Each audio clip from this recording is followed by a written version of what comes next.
Now, how do midwives feel about involving the whole family in the birth? I heard that that's very important for midwives. Do you want to talk about that? Well, we support a woman to have whoever she wants to have there and to have her family as she defines it.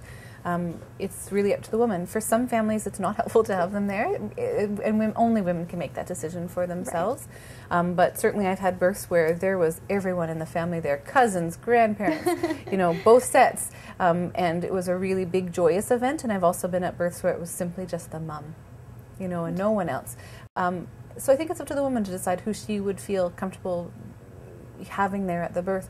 Sometimes the partner wants to be there and be quite involved. Sometimes, you know, the mum doesn't want the partner as involved because she thinks that the partner may not be as helpful as she would like. Sometimes the woman doesn't have a partner and she has friends there. You know, whatever the woman chooses, I'm happy to support. And, you know, I think one of the jobs of midwives is to recognize when the woman needs support and when she doesn't. If I have a woman and her partner working together beautifully, they don't need me. I mean, I'm there to monitor the labor and to make sure that everything's staying normal and the baby's healthy and the mum is healthy, but I don't necessarily need to be in that picture doing what the partner's doing.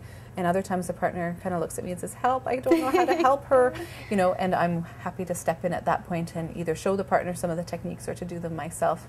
And that's part of my job, is to stay sensitive to what that woman needs. Some women don't want other women and other people there at all, and they want to labor alone. And so our role is very periphery and just, you know, monitoring the baby and monitoring the mum, but not doing anything hands-on and silently leaving. Other mums are, you know, right there holding onto your shirt saying, I need to look in your eyes and you're going to walk me through every contraction, and that's all good.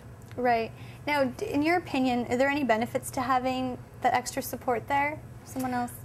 Well, many women do want somebody there kind of full-time, and so it's impossible for someone to do that 12 hours in a row without needing a bathroom break or grabbing some water. So it's nice to be able to switch off. And what I found in labors, particularly longer ones, is that, you know, person A is what that person needs at the time. It's like, no one else touched me. She or he has the exact right way of touching me at this moment. And then, you know, 4 hours later, she's looking and it's another person whose spirit or whose personality is meeting her needs at that point. So I think that's one of the benefits, and that's one of the ways that doulas can really help, even when there's a midwife involved, is that, you know, sometimes it's nice to spell off, and different people have different techniques. Different people may be in tune with that woman at a particular time and says, I think I've got something that's really going to help in this moment.